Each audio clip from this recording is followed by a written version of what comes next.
আসসালামু আলাইকুম। আশা করি সবাই ভালো আছেন। আজকে ভিডিওতে আমরা শিখব ইংরেজি গ্রামারের সবচেয়ে গুরুত্বপূর্ণ একটি অংশ ভার্ব। ভার্ব না শিখলে ইংরেজি শিক্ষা অসম্পূর্ণ থেকে যায়। সুতরাং ভার্ব জানা আমাদের খুবই জরুরি এবং খুবই গুরুত্বপূর্ণ। তো চলুন আজকে আমরা খুব সহজভাবে জেনে নিই ভার্বের সবকিছু।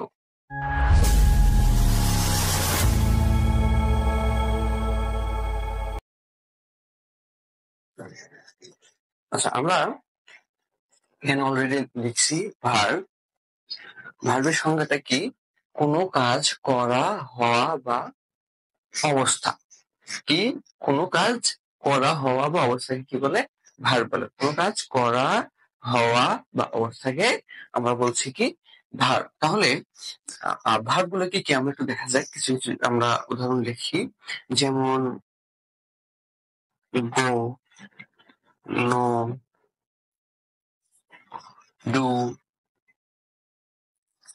see, তারপরে sing, show, talk, walk, sleep, এগুলো সবকিছু কি? ভার্ব। এগুলা সবকিছুই কোনো না কোনো কিছু করা, হওয়া বা অবস্থাকে বোঝাচ্ছে। সুতরাং এগুলো কি? সবগুলো ভার্ব। ঠিক আছে? ওকে, চলুন আমরা এবার জেনে নিই ভার্ব কত প্রকার।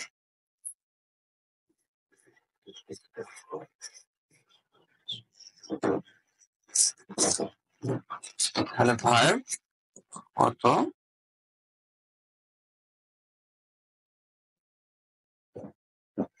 কত প্রকার, তাই না? ভার্ব সাধারণত দুই প্রকার। কত প্রকার? দুই প্রকার। কি কি আমরা জানি? একটা হলো অ্যাকশন ভার্ব,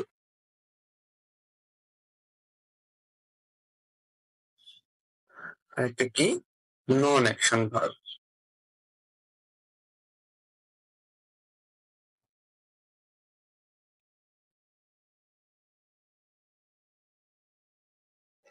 অ্যাকশন ভার্ব এবং নন অ্যাকশন ভার্ব। আচ্ছা, চলুন এবার আমরা জেনে নিই অ্যাকশন ভার্বটা কি। অ্যাকশন ভার্ব হলো যে কাজগুলো সম্পূর্ণ করতে আমাদের শারীরিক শক্তির প্রয়োজন পড়ে। আমরা সংজ্ঞা হিসেবে লিখতে পারি যে কাজ সম্পূর্ণ করতে আমাদের শারীরিক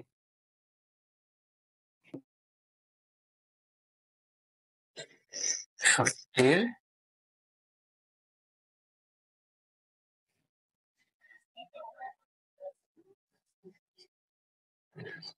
প্রয়োজন হয়। তাকে আমরা কি বলছি? অ্যাকশন ভার্ব বলছি, তাই না? তো এই অ্যাকশন ভার্ব গুলো কোনগুলো আমরা দেখি। অ্যাকশন ভার্ব গুলো হলো রাইট, রাইট লেখা, এটা লিখতে আমাদের শারীরিক শক্তির প্রয়োজন পড়ছে। তারপরে টক,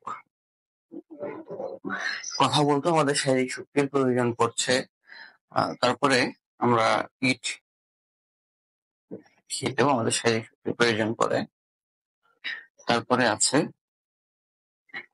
গো, যাওয়া, এটা তো আমাদের শারীরিক শক্তির প্রয়োজন আছে। এরকম অসংখ্য ভার্ব আছে যেগুলোতে আমাদের শারীরিক শক্তির প্রয়োজন পড়ে।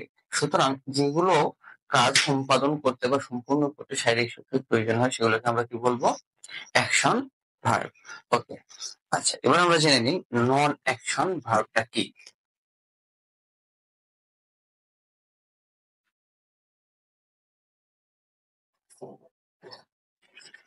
এবার আমরা দেখবো নন অ্যাকশন। নন অ্যাকশন ভার্ব হলো যে কাজ সম্পূর্ণ করতে শারীরিক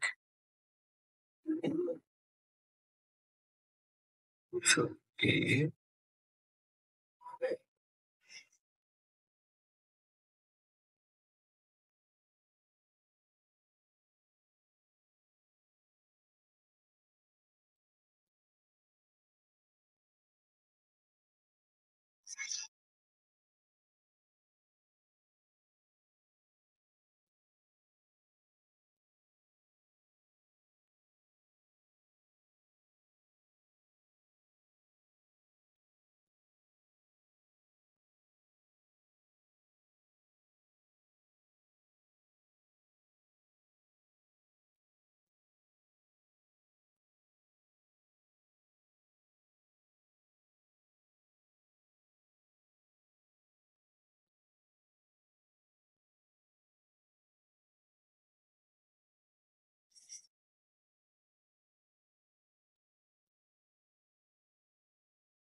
যে লিখলাম যে কাজ সম্পূর্ণ করতে শারীরিক শক্তির প্রয়োজন পড়ে না, আবেগ, অনুভূতি, অধিকার ও চিন্তা ভাবনাকে বোঝায়, তাকে নন অ্যাকশন ভার্ব বলে। ঠিক আছে, আর নন অ্যাকশন ভার্বকে কন্টিনিউয়াসে রূপান্তর করা যায় না।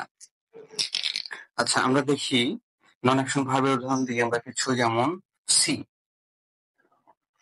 সি, আমাদের দেখতে কোনো শারীরিক সক্ষমতার প্রয়োজন পড়ে না। তারপরে আমরা লিখতে পারি হ্যাভ, নিড, হেট, ঠিক আছে, এগুলো কি সব নন অ্যাকশন ভার্ব। এই কাজগুলা করতে আমাদের কোনো শারীরিক সক্ষমতার প্রয়োজন পড়ে না।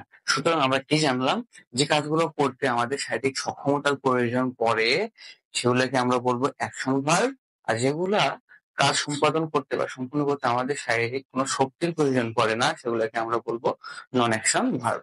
ওকে, আচ্ছা, আর এই নন অ্যাকশন ভার্বকে কখনো কন্টিনিউয়াসে রূপান্তর করা যায় না। যেমন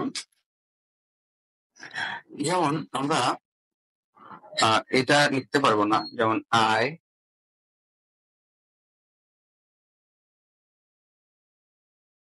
হ্যাভিং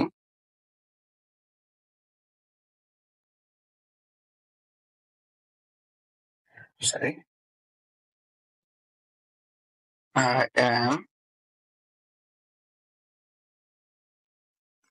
having dinner. আচ্ছা, এখানে এই হ্যাভটা হলো আমাদের নন অ্যাকশন ভার্ব, কিন্তু এখানে আমরা কন্টিনিউয়াসে রূপান্তর করছি। কিন্তু আমরা কি জানি যে নন অ্যাকশন ভার্বকে কন্টিনিউয়াসে রূপান্তর করা যায় না, কিন্তু কোনো কোনো ক্ষেত্রে করা যায় যখন সেটা পূর্ণ অর্থ প্রদান করে। যেমন এখানে হ্যাভটা ইট বা খাওয়া, এই খাওয়া অর্থ প্রদান করছে। যেমন আই এম হ্যাভিং ডিনার, করছি, এটা তাহলে কি অর্থে? খাওয়া অর্থে ব্যবহার করা হচ্ছে। ঠিক আছে, কিন্তু ডিরেক্ট আমরা এই নন অ্যাকশন ভার্ব গুলাকে আমরা কন্টিনিউয়াসে রূপান্তর করতে পারবো না।